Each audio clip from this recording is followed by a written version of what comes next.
in hip flexor stretch. Partner one.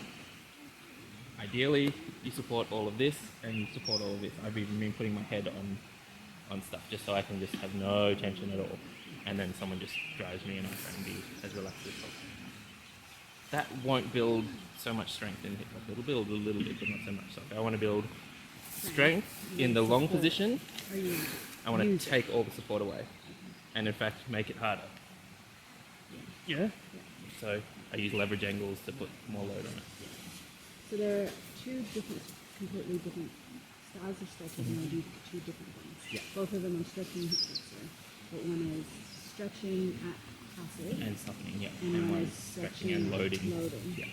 And then ideally you want to develop the stretching at both ends. Yeah. Yeah, and so then the third one, if we're using the hip flexor example, would be using the butt to pull the hip flexor on. So this needs to be soft, this needs to be short and loaded. Yep. So it's three qualities that you want.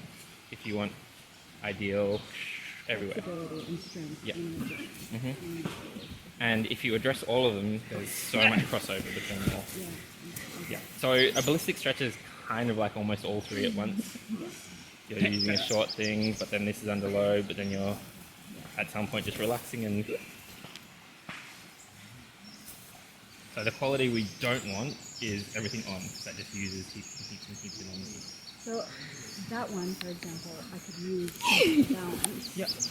And then just practice using the back line to contract and pull the leg up. Yeah, getting and as trying much to relax the flexibility. front line while the back line gets shorter. Does that make sense? Yeah.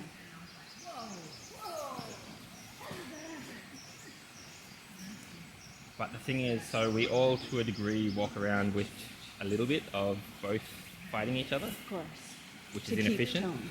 to keep us from, like, if right now I totally relax the hip flexor, totally relax the glute, and just left the hip flexor how it is, it's firing a tiny bit, so if I relax the glute, that happens, because it's got nothing stopping it anymore. Yeah. Ideally, these are both evenly soft, so there's not so much excessive one fighting the other, and that's what kit stuff addresses really, really nicely. All the softening everything actually helps when you get up, keep the system generally soft. And it can work to build flexibility, but there's not such a practical, it won't build the strength. So I've seen people who still can't, like they've got crazy partner hip flexor with all the pads, but they still can't do this. Because they still don't have the strength and it's still panic stations as soon as they're off the ground. Yeah.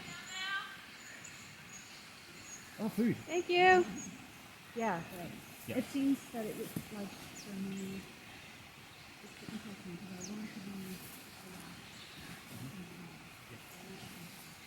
Yeah, so you need to do that. You need to know which one you're doing this because you know which one you're doing to do this. So, my opinion is to learn that.